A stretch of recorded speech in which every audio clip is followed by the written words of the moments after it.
चलो बच्चों, तो अभी जो हम लोग नेक्स्ट पढ़ने वाले हैं, very very important. I just made notes for you, क्योंकि छोटा सा टॉपिक है बट हल्का सा कंफ्यूजिंग है, तो उसमें ये नहीं लगना चाहिए, क्योंकि इस पे क्वेश्चन आ सकता है। अपने आप समझ रहे हैं क्या बोलने की कोशिश करो। तो कौन सा पेन चूज करें? चलिए ये करते हैं, पहले पढ़ लेते हैं लिखा क्या है, हेडिंग क्या लिखी है और क्या बोलना चाहता है।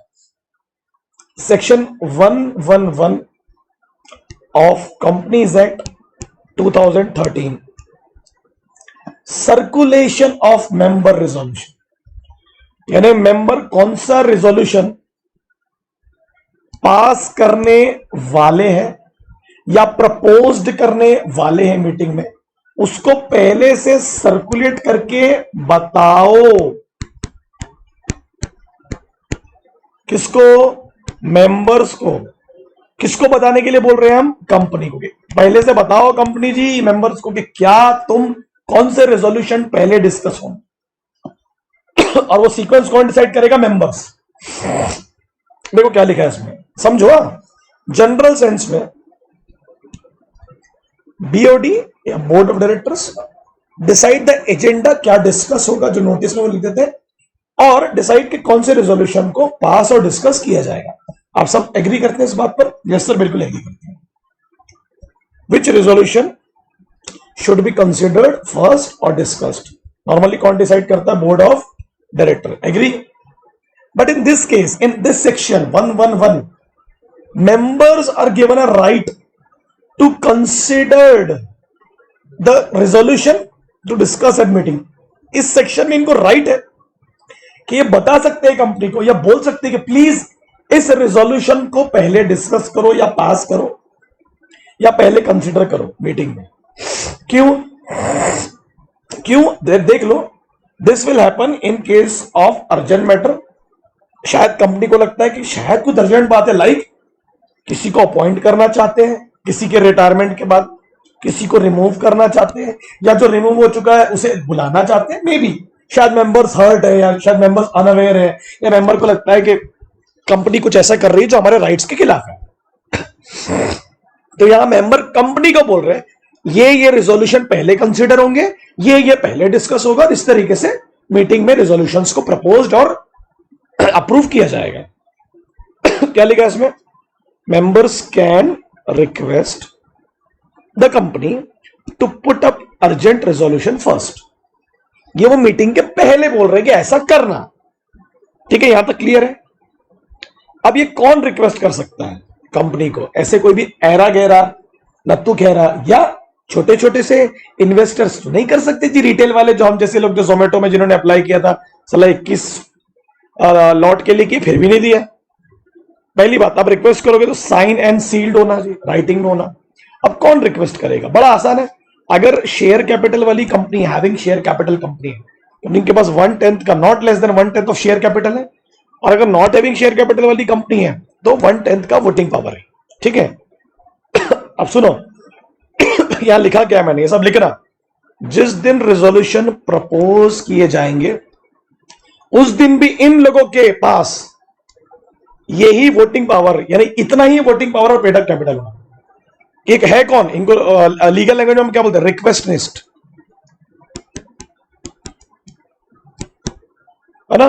थोड़ी गलत स्पेलिंग लिख दिया, बट ठीक है ना? ऐसा नहीं कि इन्होंने 10 तारीख को जब एप्लीकेशन लिखी कि ये डिस्कस करना, प्रपोज करना कंपनी को, और मेंबर को बता दो कि हम ये डिस्कस करने वाले, तो कंपनी को तो खर्चा लगने वाला है भाई अच्छा खासा। और ये सब ईजीएम में होता है, एक्स्ट्राऑर्डिनरी। तो उस वक्त हो सकता है कि ए और बी के पास में ये रिक्वेस्ट लिस्ट है एप्लीकेशन में 1/10 हो, बट जब मीटिंग हो रही है, साला रिजोल्यूशन लिखा जा रहा, तब ये 1/10 में ना होता। ऐसा नहीं होना चाहिए। ठीक है?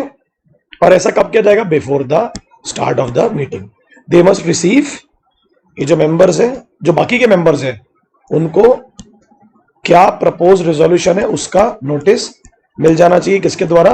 कंपनी के द्वारा। और ये कंपनी ने किसके कहने पर डिसाइड किया है? रिक्वेस्टनिस्ट के कहने पर, वो भी मेंबर का पार्ट है ना? ठीक है, क्लियर है? अब देखो क्या लिखा है, हाउ इट वर्क्स, कैसे ये फंक्शन होता है।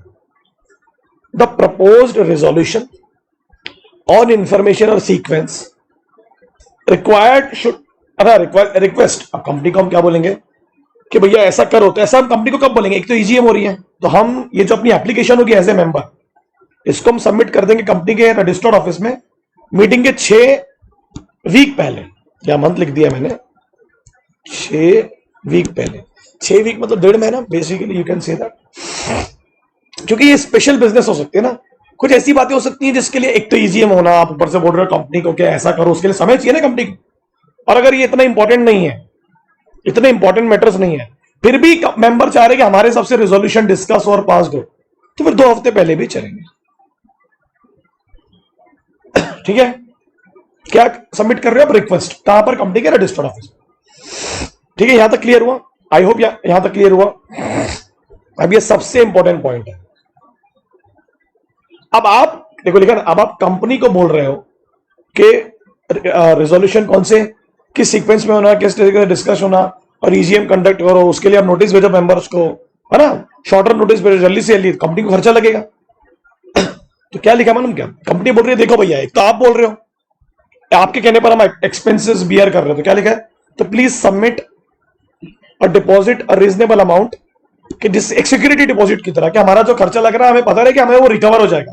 क्योंकि हम नहीं कर रहे हैं, हम नहीं बोल रहे कि ऐसे रेजोल्यूशन पास करो, हम नहीं बोल रहे कि ये प्रपोज करो, है ना, and you wanted to have an EGM and discuss these resolutions because you think it is urgent।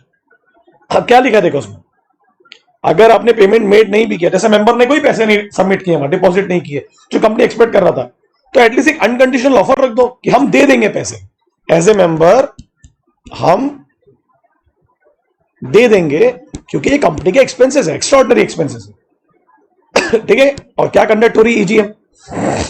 ठीक है, अब ये सबसे इंपॉर्टेंट पॉइंट, सबसे ज्यादा इंपॉर्टेंट पॉइंट मेरे हिसाब से, अगर सेंट्रल गवर्नमेंट को लगा, स्पेशली पब्लिक कंपनी की बात चल रही है ना, अगर सेंट्रल गवर्नमेंट को लगा कि मेंबर ये जो हरकत कर रहा है, कंपनी को बोल रहा है प्लीज एक नोटिस भेजो ना मेंबर को कि क्या क्या रेजोल्यूशन पास होंगे, हम तुमको रेजोल्यूशन का सीक्वेंस बता रहे हैं, क्या कंसिडर करना है, कंपनी को ईजीएम कंडक्ट करनी पड़ रही है शॉर्टर नोटिस पे, उसके लिए अरेंजमेंट्स करने पड़ेंगे, वोटिंग के अरेंजमेंट्स करने पड़ेंगे, नोटिस, कंपनी को एक्सपेंसेस लगेंगे इलेक्ट्रॉनिकली भी और फिजिकली भी। अगर सीजी को लगा कि मेंबर ये कर रहा है बाय हैविंग सम पब्लिसिटी, उसको सिर्फ पब्लिसिटी चाहिए, देखो हमने कंपनी को झुका दिया, देखो हमने कंपनी को घुटना मिला दिया, देखो हमने कंपनी के साथ क्या किया, और जस्ट बाय कंपनी को बदनाम करना चाहता है। क्या लिखा है देखो,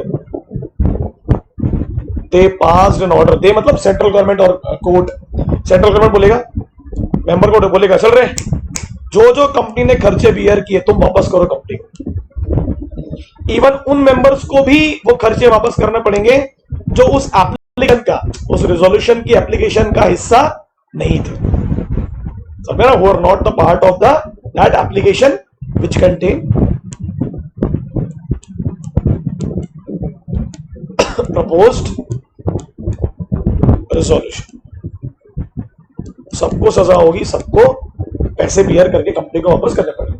और अगर मेंबर गलत नहीं है, वो एक्चुअली जेन्युइनली चाहते हैं कि स्पेशल बिजनेस डिस्कस हो, अपॉइंटमेंट्स हो, रिमूवल्स हो, है ना, जो भी चीजें, तो फिर कंपनी को डेफिनेटली वो कंडक्ट करना पड़ेगा। अगर कंपनी नहीं करती उनके कहने पर, क्योंकि उनको तो सेक्शन 111 बोल रहा है ना, मेंबर ऐसा कर सकते हैं, तो फिर कंपनी के जो डायरेक्टर्स और ऑफिसर्स है वो definitely they will be liable for that. Clear है? पक्का क्लियर हुआ? ये चार्ट बना लिया, आपके नोट्स बन गए, आंसर बन गया, आपको यहां से पढ़ने की आपको कोई जरूरत नहीं। अब ये 2 छोटे छोटे सेक्शन है, 112 और 113। आप पब्लिक कंपनी और गवर्नमेंट कंपनी में क्या होता है मालूम क्या? अगर सरकार ने पैसा लगाई है ना, तो सरकार अपने नाम से नहीं लगाती, इनके नाम से लगाती है, ये सरकार के रिप्रेजेंटेटिव्स होते हैं। बट ये तो जा नहीं सकते ना कंपनी की मीटिंग्स में, तो इनके रिप्रेजेंटेटिव्स जाते हैं जो गवर्नमेंट अपॉइंट करती है। किनके रिप्रेजेंटेटिव्स? इनके और इनके। इनके मतलब कौन? गवर्नर और प्रेसिडेंट। पब्लिक कंपनी और सरकारी कंपनियों की बात कर रहा हूं मैं। इट में happen in Indian oil corporation और भारत पेट्रोलियम और फलाना ढमकाना और इसरो और डीआरडीओ, जो भी ऑटोनोमस और पब्लिक कंपनीज है या सरकारी कंपनीज। क्या लिखा है? द प्रेसिडेंट ऑफ इंडिया और the governor of state, if they are the member of a company और ए गवर्नमेंट कंपनी और ए कंपनी और ए कॉर्पोरेशन, सरकारी corporation, so they appoint some other person, the expert, the IAS officer, the other officer, the legal officers, कि भाई जाओ हमारा representation करो meeting और हमारे बिहाफ में वोट करो, है ना। ऐसे इस तरीके से बिहेव करना कि तुम ही प्रेसिडेंट और गवर्नर हो, ठीक है ना। Right to vote as a proxy, है ना, in postal ballot as the president और एज द केस में भी गवर्नर। ऐसे करना है कि गवर्नर और president, definitely they are the agents of और अपॉइंटेड एम्प्लॉयज और representatives of the government, governor और प्रेसिडेंट। कौन सी कंपनी में? बेसिकली सरकारी कंपनीज और कॉर्पोरेशंस में। 113 क्या बोल रहा है? Representative of corporation meeting of companies. यार बहुत सारी सरकारी कॉर्पोरेशन है, स्टेट फाइनेंशियल कॉर्पोरेशन हो गया। अब आरबीआई में कोई मीटिंग हो रही है तो वहां पर गवर्नमेंट का एक रिप्रेजेंटेटिव चाहिए। एलआईसी कॉर्पोरेशन हो गया, बहुत सारे कॉर्पोरेशन है। सेबी में हो रही है, where a body corporate is a member. कोई बॉडी कॉर्पोरेट किसी कंपनी का मेंबर है, जैसे आरबीआई कहीं का मेंबर, एग्जांपल दे रहा हूं, ये आरबीआई कहीं का क्रेडिटर है, ये सेबी एग्जांपल, या उन्होंने डिबेंचर होल्डर्स होल्ड किए किसी कंपनी पर, तो वो भी क्या करेंगे? अब कॉर्पोरेशन तो जाएगा नहीं, वो तो आर्टिफिशियल एंटिटी है, तो दे अपॉइंट सम पर्सन और रिप्रेजेंटेटिव के जाओ मीटिंग में हमारे को रिप्रेजेंट करो और वैसे वोट करना, या जैसे हम करते, अगर हम जाते तो हम करते बाय प्रॉक्सी और by postal ballot, by submitting ballot papers, yes और नो। ठीक है, खत्म। ये छोटा सा तो है, मैंने आपको कंपनियों का नाम ही बता दिया, कौन सी कंपनियों में डेफिनेटली ऐसा होता है ना? सरकारी कंपनियां या सरकारी कॉर्पोरेशंस, या ऑटोनॉमस कॉर्पोरेशन जहां सरकार का इन्वॉल्वमेंट जरूरी है। मैंने आरबीआई का एग्जांपल दिया, सेबी का एग्जांपल दिया, है ना, एलआईसी का एग्जांपल दिया, एसबीआई हो सकता है, कॉर्पोरेशन है ना भाई। ठीक है, खत्म। एक लास्ट टॉपिक रह गया, finish the chapter. We have finish the chapter and very very important chapter, like 10 to 12 marks, it's huge. तो बेटा कर लेना इसको, कोई डाउट आएगा तो मेरे से पूछ लेना। ठीक है, चलो बाय, टाटा, ठीक है।